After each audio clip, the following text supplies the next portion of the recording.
Muy bien, y continuando con esta transmisión especial, tenemos ya a nuestra siguiente invitada, la historiadora Marisa Bazán Díaz. Marisa es historiadora de la Universidad Nacional Mayor de San Marcos y ejerce docencia en la Universidad de Lima. Una de sus especialidades es el proceso independentista del Perú. Chivo, adelante. Buenos días, Marisa. Bueno, yo en primer lugar quería preguntarle cómo era el Perú hace 202 años, ¿no? Un 28 de julio, cómo se vivía el aniversario, la independencia recién en ese momento. Buenos días, para mí es un honor estar aquí y recordar además que los 28 de julio es un, día para conmemorar algo muy importante como fue la lucha por la libertad. Eso es lo que quisiera recalcar, resaltar a todos los compatriotas.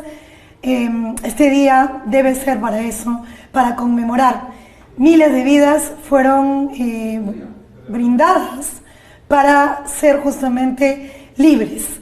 Y hace 200 años va a haber una serie de situaciones, ya que en realidad ir por un nuevo camino, que era pasar de una monarquía que ya tenía como 300 años de vigencia política hacia una situación de un proyecto político que todavía ni siquiera se sabía.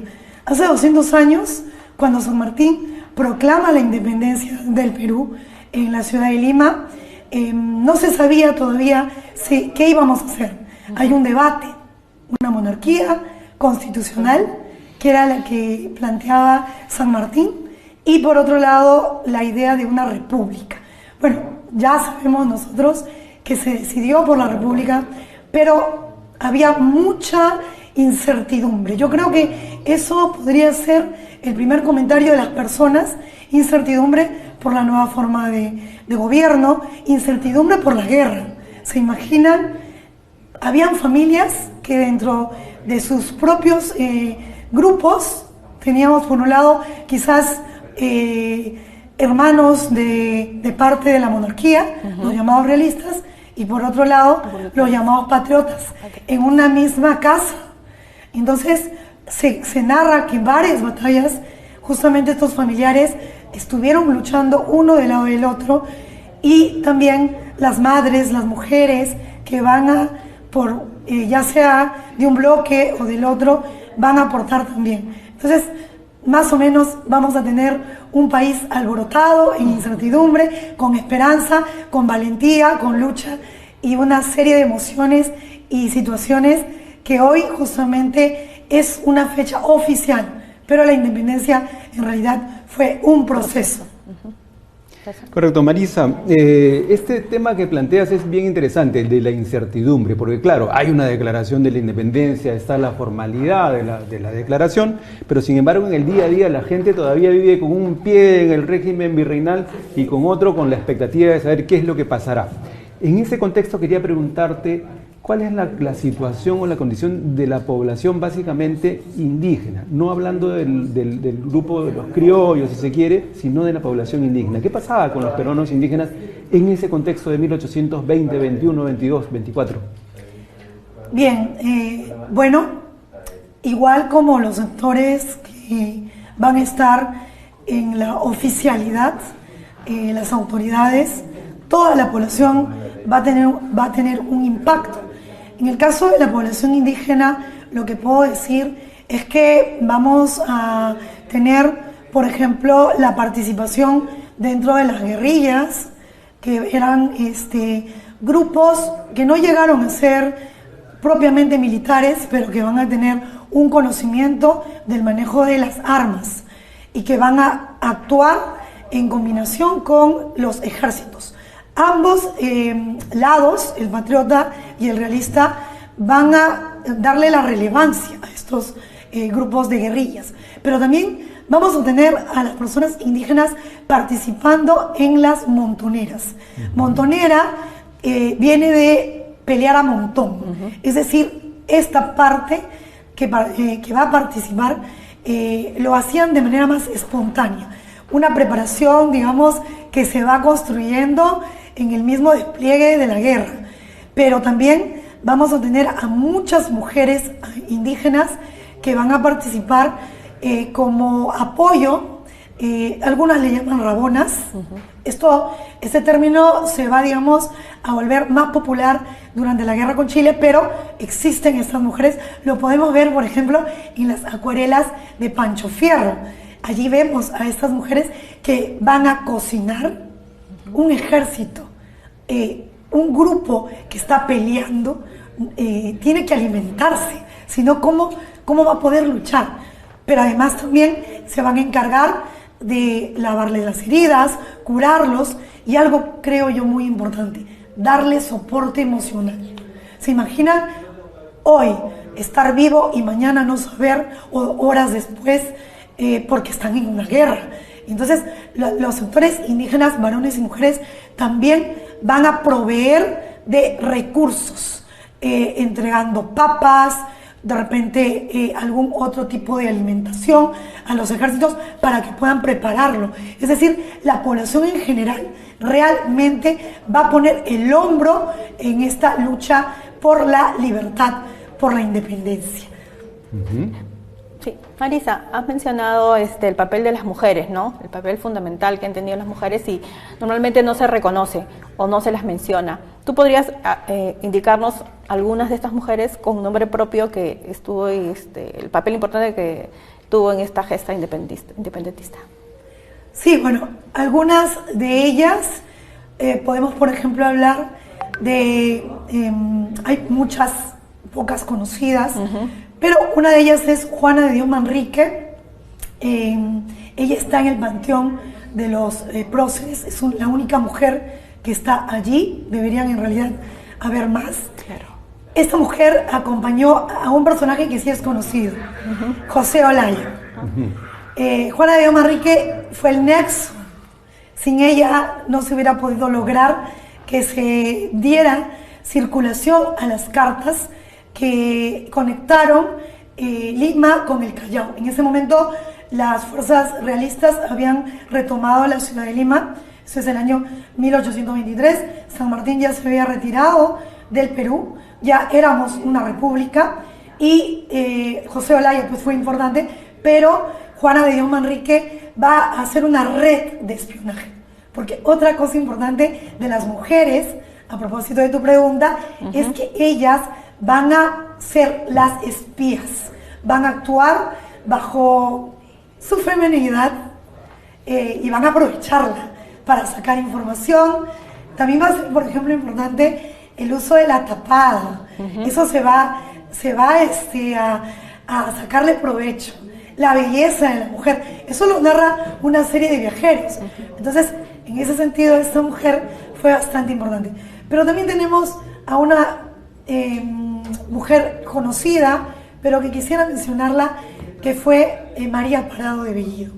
Ella, como madre, va a ayudar en la guerra de independencia desde Huamanca, ¿no? Ayacucho, este pueblo tan importante, esta ciudad ahora, en ese momento llamado Huamanga, pues donde se selló la independencia finalmente. Allí es que ella va a ayudar también justamente con la circulación de cartas, dándole apoyo a su familia. Su esposo y su hijo al parecer estaban participando y dio su vida. También quería destacar en lo que sería Huancayo a las hermanas Toledo.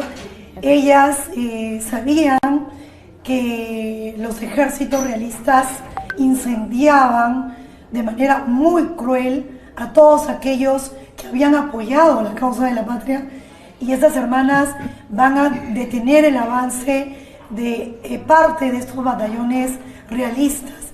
Ellas, al lado de otras mujeres, se narra que evitaron el ingreso de estas fuerzas que obviamente iban a atacar de manera feroz, porque realmente la guerra de independencia, César, fue muy, muy difícil, y los incendios, las quemas, eran crueles. O sea, las personas eran vivas, ¿no? O sea, no eran asesinadas y luego quemadas, sino estando vivas, se les realizaba este tipo de acciones con la finalidad de justamente que abandonen la guerra. Pero estas mujeres, por ejemplo, las hermanas Toledo, arriesgaron su vida, esa valentía de la mujer peruana también presente, y a pesar del miedo, estuvieron allí. Estuvieron allí. Marisa, te vuelvo a interrumpir porque ya sale la presidenta Dina Boluarte para dirigirse a Palacio de Gobierno. Retomamos contacto con nuestra compañera María Reina. Adelante, María Reina Cárdenas. Gracias, César. Estamos viendo en estos momentos que todos los integrantes del gabinete ministerial encabezados por el premier Alberto Tarola están saliendo de Palacio de Gobierno con dirección al Congreso de la República para ubicarse y para participar de lo que será el mensaje a la nación de la presidenta Dina Boluarte. En estos momentos vemos que se están desplazando por el Jirón Junín con escoltados por miembros de seguridad del Estado. Allí saludan a la prensa que se encuentra acá ya ubicada desde tempranas horas. Van a desplazarse por lo visto a pie hasta el Congreso de la República. Hay un cordón de seguridad bastante fuerte por parte de miembros de la Policía Nacional y las Fuerzas Armadas. Efectivamente se van a dirigir con rumbo al Congreso para participar de la ceremonia por fiestas patrias en dicho recinto. Rocío, recuerdas que en algún momento había público, ¿cierto? Sí. En estas tres cuadras entre Palacio de Gobierno y el Palacio Legislativo, hubo alguna ocasión con público. Exacto. Aquí nos podría ayudar también Marixa a contarnos desde cuándo se estila esta costumbre de que hay una comisión de anuncio, una comisión luego de recibo en Palacio para el presidente en fiestas patrias. Toda esta formalidad. Ajá, todo el protocolo que hay. Bueno, en realidad la celebración por esta fecha que es oficial se hizo un 28 de julio y trajo mucho de las costumbres del virreinato.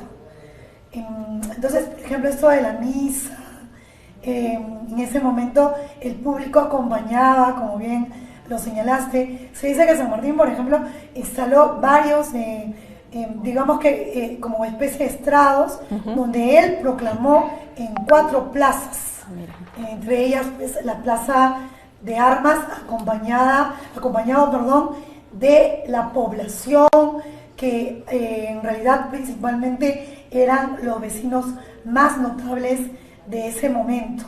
Y luego con digamos que con esa comparsa se fue a otras plazas. Una de ellas es en la actual iglesia de la Merced, que está allí en Girón de la Unión, y así se fue trasladando y se hicieron el lanzamiento de monedas, hubo una especie de lanzamiento de fuegos artificiales, y al día siguiente se hizo una fiesta donde estaban invitados el público. O sea, no era en realidad hace 200 años algo tan cerrado, ¿no? Claro.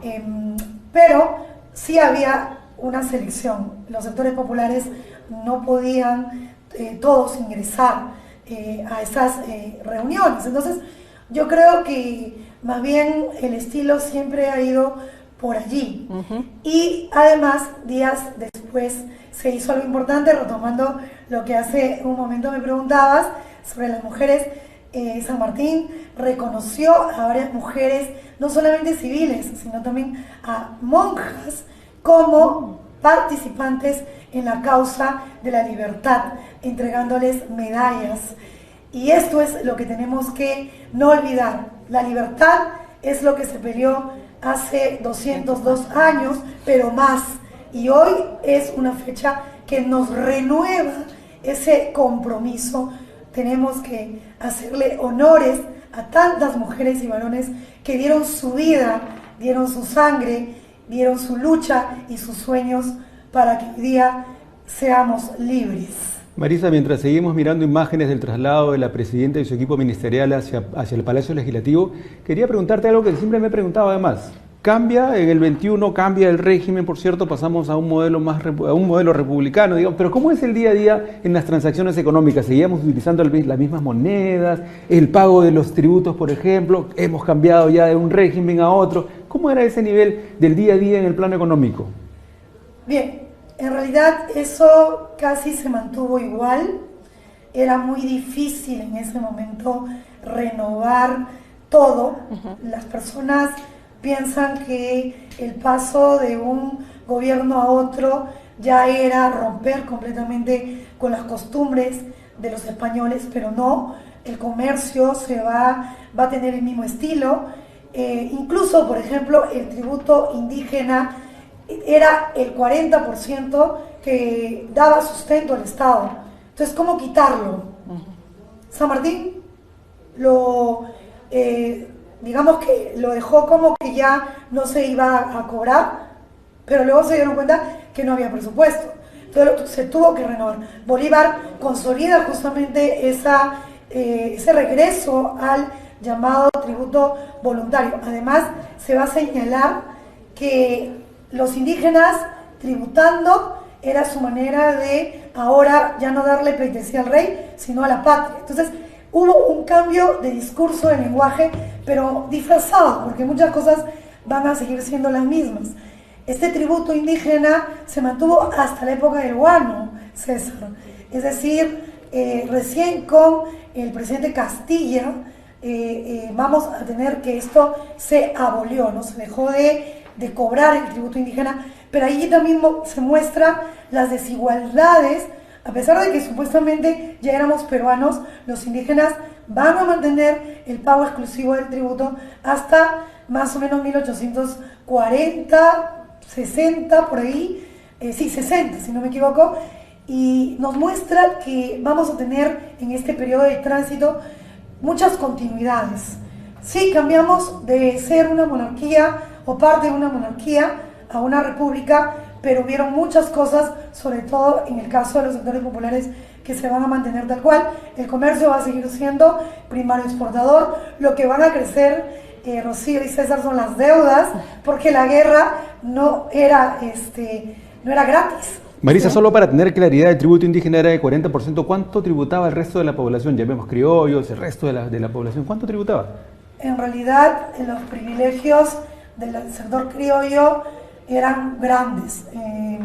El tributo de ellos era, o lo que pagaban, era básicamente, por ejemplo, la alcabala, ¿no? Cosas que tenían que ver con el propio comercio que ellos ejercían, pero este tributo indígena era justamente por eso, porque ellos eran indígenas. Entonces tenían que pagar y bueno, esto en su momento generó una serie de debates. Algunos decían que tenían que abolirlo, pero otros decían tenemos que mantenerlo. Es como ahora, ¿no? Hay una discusión sobre si debemos mantener el modelo o no debemos mantener el modelo. Y bueno, hay muchas cosas del pasado que se repiten. Justamente tenemos que aprender de esos momentos históricos para reflexionar y tomar decisiones en la actualidad. Y reitero, la libertad es algo que hoy tenemos que recordar con énfasis. Okay. Marisa, una pregunta. Bueno, ya en unos breves momentos la presidenta y su gabinete va a llegar al Congreso a ofrecer el discurso por 28 de julio. ¿Desde cuánto se instauró esta costumbre, ¿no?, de que el jefe de Estado dirija un mensaje a la nación en fiestas patrias? Sí, bien, en realidad los mensajes se realizaban, pero de alguna manera se oficializó con Prado Ugarteche ya en el siglo XX, ¿no? Es donde vamos a tener que esto se va a convertir ya en una costumbre y bueno, la independencia y su conmemoración fue en realidad variando, ¿no? Una fiesta grande, muy grande, la hizo el presidente Leguía, eso es en la década de los 20, pero digamos que no era tan marcado la manera de cómo se celebraba la fiesta de la patria. Sin embargo, hay cosas que sí, ¿no? La misa, el desfile militar, eso sí era parte y se heredó desde el siglo XIX. Pero los discursos en sí podríamos señalarlo que ya se hace en el siglo XX. Siguiendo las imágenes, quería hacer una precisión, Rocío y Marisa. Sí. Habíamos comentado que era la presidenta la que estaba dirigiendo y en realidad lo que estamos viendo es el gabinete ministerial con el presidente del Consejo de Ministros, Alberto Otárola, encabezando esta delegación, ¿no? No está la presidenta Boluarte en este momento, seguramente en minutos y hará ella su traslado. Quería preguntarte, Marisa, en ese contexto, ya te preguntamos por la situación del indígena. ¿Y qué pasaba con los afroperuanos? Los afroperuanos también van a ser una pieza clave. Cuando San Martín desembarcó en Ica, en Pisco, los primeros en unirse desde la causa patriótica en estas tierras fue la población afroperuana. Ellos van a demostrar su hidalguía a la hora de utilizar el caballo. Van a ser jinetes y luego más adelante van a formar parte de la caballería que acompaña en estos momentos la guerra. Pero además también formaron parte de las montoneras, de las guerrillas y van a luchar. Miller, este oficial importante, recuerda mucho en sus memorias a un hombre afroperuano que incluso le salvó la vida. Entonces, la población afroperuana de manera importantísima. Todos en realidad pusieron el hombro en esta lucha por la libertad, por la independencia, César y querida Rocío. Pero igual, como en el otro caso, tuvieron que pasar varias décadas para que su condición mejorase en términos prácticos, ¿cierto? Para muchos ciudadanos, para muchas personas de ese momento, no sé si tenían todavía condición de ciudadanos, para muchas personas que vivieron en ese Perú del siglo XIX, primeras décadas, la declaración de la independencia no significó mayor variación en cuanto al ejercicio de sus derechos. Sí, es como lo dices, la población afroperuana va a ser esclava hasta también la época del guano, Castilla, la década del 60 del siglo XIX. Ellos no van a tener la condición de ciudadanos. Los indígenas tenían esa posibilidad, pero les exigían requisitos como por ejemplo saber leer y escribir y cómo aprender si no tenían escuelas. No había una llegada del Estado, entonces los indígenas no van a poder ser ciudadanos, pero la población afroperuana, la situación prácticamente casi no cambió porque ellos siguieron siendo esclavos. Son preguntas que podríamos hacernos incluso ahora, 2023, Marisa. Vamos a retomar contacto con nuestra compañera María Reina Cárdenas desde la Plaza de Armas. Adelante, María Reina. Gracias, César. Nos encontramos en los exteriores del Palacio de Gobierno. Hace unos momentos hemos visto retirarse a la comisión de anuncio del Congreso de la República, conformada por 7 parlamentarios de diferentes bancadas.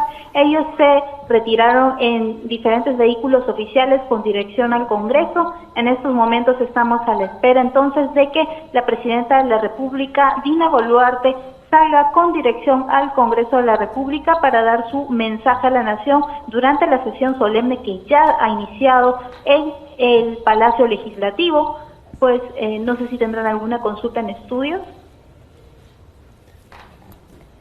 Sí, María Reina, quería saber si quiénes estuvieron conformando la comisión de anuncio del Congreso.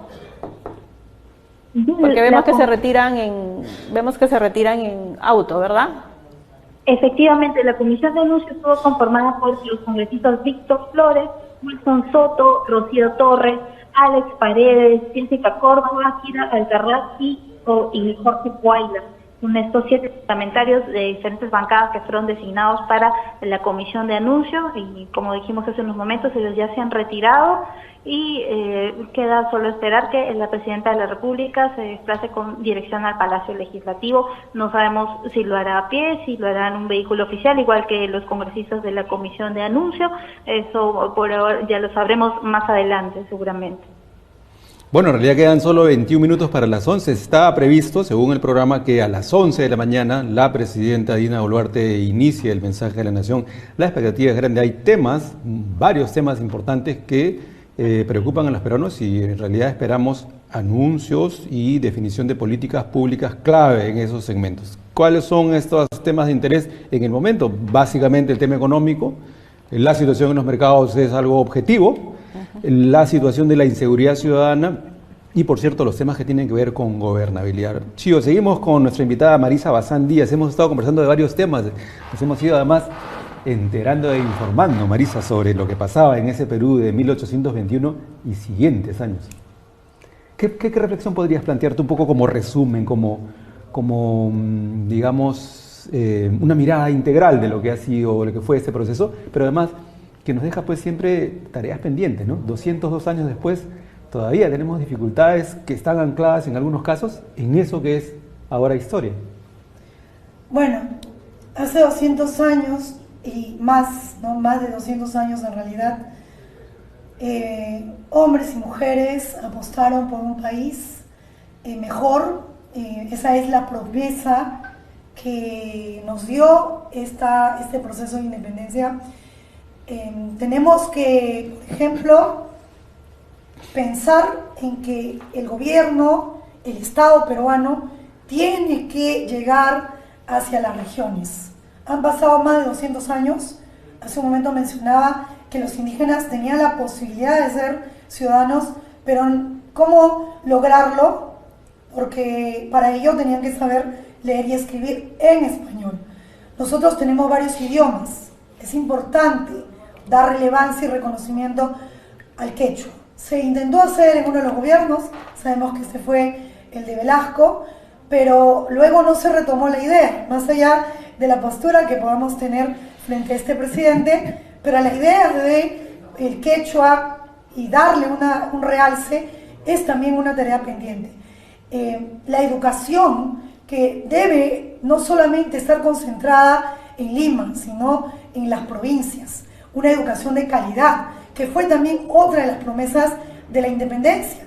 Mucha gente se agregó a esta lucha porque les prometieron eso, les prometieron también tener una mejor calidad en la parte económica y muy actualmente la salud, los hospitales. Yo como ciudadana me pregunto, por ejemplo, en el hospital de neoplásicas van muchas personas de las regiones para que se hagan tratamientos, pero ¿por qué no existen estos hospitales en las regiones? Entonces, esa vida mejor es lo que nos recuerda este día.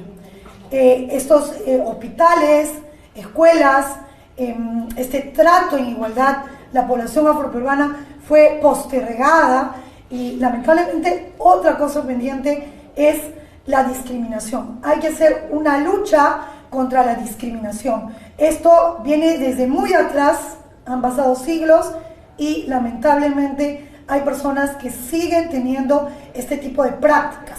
Pero también, y ya para ir cerrando, algo que deseo con todo el corazón, querida audiencia, es que tenemos que ponernos el corazón rojo y blanco y más los colores diversos que tiene nuestro país y amar a esa patria, porque muchas personas dieron su vida para que nosotros hoy seamos libres. Y como dice el himno, eso es lo que tenemos que realizar.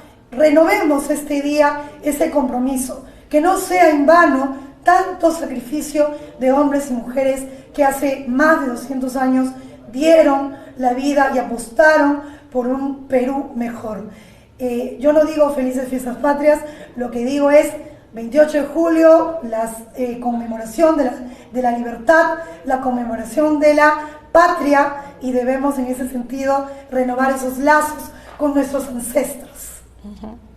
Bueno, el 28 de julio, como nos has estado explicando, todavía nos revela que tenemos muchos retos y hay muchas demandas que parecen que son desde hace 200 años, no han cambiado mucho. Has mencionado educación, has mencionado salud, no hemos avanzado mucho. ¿Qué ha pasado en nuestra patria para que, desde tu análisis, estemos todavía con esas mismas demandas desde la época republicana?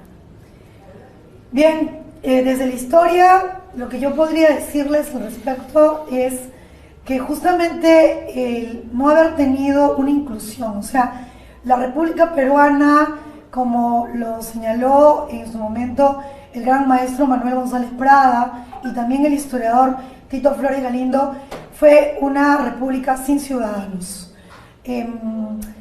Entonces, ¿Por qué sin ciudadanos? Porque en realidad solamente un porcentaje pequeño era el que tomaba las decisiones y obviamente estas eran en su beneficio. En su beneficio. Se acordaban de los campesinos, llamados luego así, o población aborigen, los indígenas, cuando los requerían. ¿Cuándo los requerían? En el siglo XIX, principalmente en las propias guerras civiles, porque para ser presidente en ese momento se utilizaba más que el sufragio, que también se va a realizar la guerra civil, ¿no? Hacer golpe de Estado era una especie de renovación, una especie de instalar un nuevo proyecto, luego colocaban un congreso y ese congreso de alguna manera oficializaba a ese gobierno. Entonces, esa división, esa marginación, ese cúmulo pequeño del manejo del poder no ha permitido que esta patria pueda ser verdaderamente una república con ciudadanos.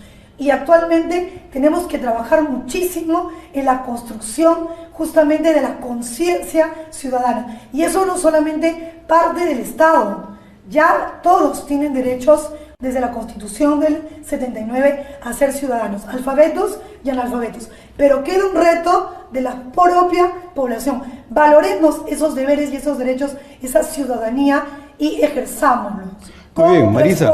Sí. Disculpa que te interrumpa una vez más. Estamos en contacto con nuestro compañero Luis Puel desde la región La Libertad. Vamos a preguntarle a Luis exactamente dónde se encuentra. Luis, adelante.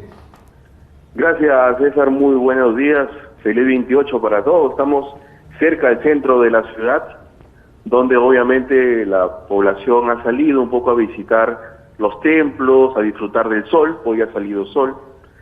Y obviamente visitar un poco las casonas históricas y algunos sitios arqueológicos como Chanchan, Huaca de la Luna, y obviamente ir a comer ceviche, probar la gastronomía en el icónico balneario de Huanchaco, donde los caballitos de Totora pues son la principal atracción de dicha playa. Las actividades se desarrollan de forma normal.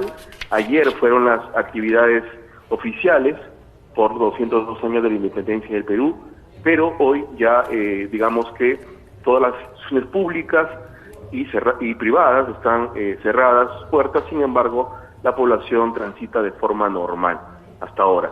Ahora, también quiero contarles que hay un gran número de trujillanos, liberteños y de otras partes de la región del país que se están trasladando hasta la ciudad de Huamachuco, donde el día de mañana empieza la festividad patronal en honor a la Virgen de Altagracia. Allí se celebra la parada del Gallardete, que es una gran bandera de más o menos 30 metros de largo, que se alza en toda la plaza de armas de Huamachuco, considerada una de las más grandes de la región de Libertad y del país, para dar inicio a esta festividad. Mucha gente participa de esta actividad, que obviamente tiene muchos componentes tradicionales, culturales, pues la población se une para trasladar un enorme madero de más o menos 40 metros de altura y llevarlo hasta la plaza de esta ciudad de la Sierra de la Región de Libertad, que además vale decir es cuna de José Faustino Sánchez Carrión, el tribuno de la República y prócer de la independencia del Perú. Luis, una pregunta, sin contar con los periodistas, porque los periodistas siempre estamos atentos al quehacer diario. Entre la población liberteña, ¿hay interés por seguir el mensaje de la nación? No solamente en este caso, sino en general. ¿Es costumbre, por ejemplo, que las familias se reúnan o en algunos espacios públicos, qué sé yo, un café, algo, a escuchar el mensaje de la nación? ¿O es básicamente un día libre donde se hace básicamente o principalmente un poco de turismo y descanso y recreación? Hay un porcentaje de la población que aún sigue el mensaje presidencial, pero debido a las crisis políticas que han venido en las últimas décadas, obviamente la población tiene bastante, o se siente un poco optimista respecto a lo que puede escuchar de parte de las autoridades, ¿no? Entonces, ellos esperan leerlo después, más tarde, en la noche, o ver la repetición, o leerlo al día siguiente en los medios de comunicación tradicionales. Pero hay bastante desinterés de parte de la población, esperan básicamente pasar el rato con su familia, el día libre, el día feriado, ir a divertirse, conocer un poco la ciudad para aquellos que no lo han hecho aún, pero hay poco interés, César. Muy bien, Luis, muchas gracias por este despacho y conversamos seguramente en instantes. Vamos ahora con imágenes desde Palacio de Gobierno. Rocío, Sí, ¿qué es lo que estamos mirando ahora? Estamos viendo que ya la presidenta Dina Boluarte está en la escalinata de la puerta de Palacio, la entrada principal. Estamos en contacto con nuestra compañera María Reina Cárdenas. María Reina, adelante, por favor. Muy bien, estamos mirando imágenes ahora. La presidenta ya se dispone a dirigirse al Palacio Legislativo para las 11 de la mañana. Está previsto el mensaje a la Nación, Sí. Este tradicional mensaje que esperamos con mucha expectativa los peruanos, Rocío. Así, exactamente. Si bien no se conocen detalles del discurso, el premier Otárola en días previos ha señalado que va a ser un mensaje consistente, potente y de alto impacto para la ciudadanía. Muy bien, ahora sí, Rocío, estamos en contacto con María Reina Cárdenas. Adelante, María Reina.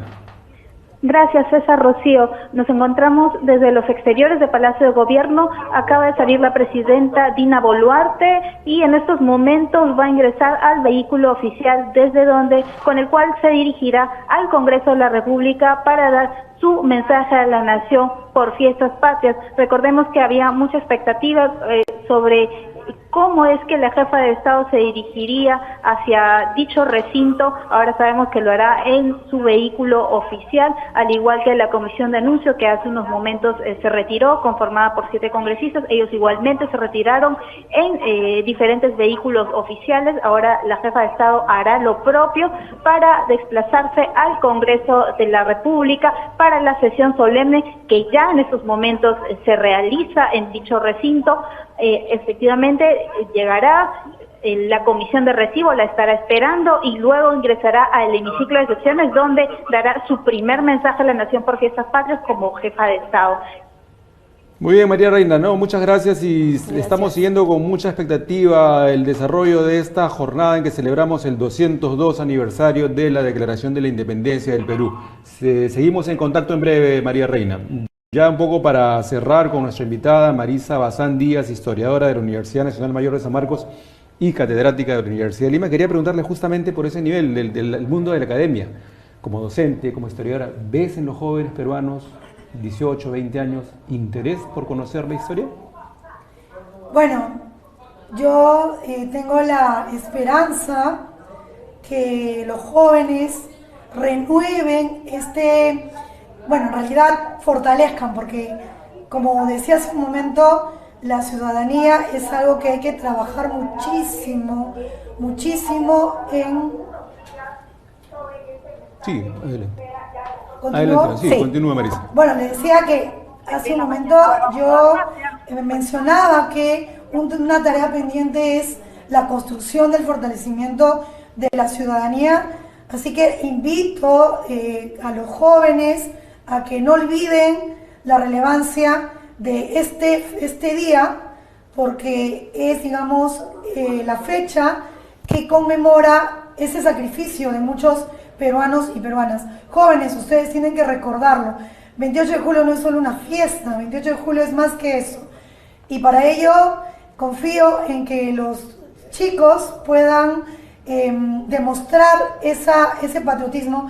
Y creo que una de las maneras que he estado viendo últimamente es, por ejemplo, estas marchas en los colegios, estos desfiles, que en realidad son maneras de hacer que los jóvenes puedan reconectarse con su historia y en ese sentido valorar la historia de la independencia, pero ir más allá y construir un futuro. Así que confío en la juventud, confío en que vamos a seguir en ese proceso. Sí, Marisa, quería una consulta. Una consulta, sí. La presidenta está siendo acompañada o escoltada por ¿cómo se llama? Una caballería de... La escolta Mariscal Domingo Nieto. Un poco, explícanos el origen. Y antes estaban los húsares, ¿no? También de Junín. Sí, bueno, no tengo mucho en realidad que decir, no manejo tanto este tema, pero los húsares de Junín se van a convertir en algo tradicional, debido a que ellos fueron una pieza clave en la batalla mencionada, la que lleva su nombre, que dio paso justamente a un momento previo que va a ser la batalla de Ayacucho, donde también tuvieron una participación importante y que representaba la participación peruana, porque recuerden que la guerra de independencia no solamente fuimos los peruanos, hubo ayuda de las actuales naciones Argentina, Chile, Venezuela, Colombia. Fue una lucha en conjunto de América Hispana y en este caso los húsares de Junín representaron a esta valentía de los propios peruanos y se decide que ellos acompañen justamente para renovar y recordar ese honor que se le rinde a esta compañía llamada Húsares de Junín, acompañando, vale la redundancia, al jefe de Estado. En este caso, bueno, tenemos a la actual señora Boluarte. Entonces, esto se ha ido desarrollando a lo largo de muchos años y es los Húsares de Junín lo que también nos trae este recuerdo de esta guerra y de esta lucha. Ellos son muy elegantes en su paso de desfile, en su gallardía, en su uniforme, que además es de la época, está inspirada en la época, así se marchó y así se combatió. Entonces, en ese sentido, pues, estos Húsares de Junín nos recuerdan lo histórico que tiene un día como hoy. Marisa, en nombre del público de la Agencia Andina queremos darte las gracias por haber compartido esos minutos con nosotros. Estamos ya a escasos 5 minutos de iniciar el mensaje de la Nación. Te agradecemos nuevamente estos momentos que hemos compartido y tu mensaje final y despedida brevemente, por favor, porque ya estamos cerquita del mensaje de la Nación. Sí, bueno, muchísimas gracias a Andina, Canal Online, a la Agencia Peruana Andina, a ustedes, Rocío y César, al público que nos ha acompañado, y solamente decirles que la libertad es algo que nunca debemos dudar de defenderla, como lo hicieron nuestros héroes, heroínas, conocidos y desconocidos. Muchísimas gracias y ¡viva el Perú! Viva el Perú. Viva el Perú, muy bien. Muchas gracias, Marisa. Rocío, estamos ya a minutos de iniciar el mensaje de la Nación. Tenemos imágenes ya del desplazamiento de la presidenta Boluarte hacia el Palacio Legislativo. Sí.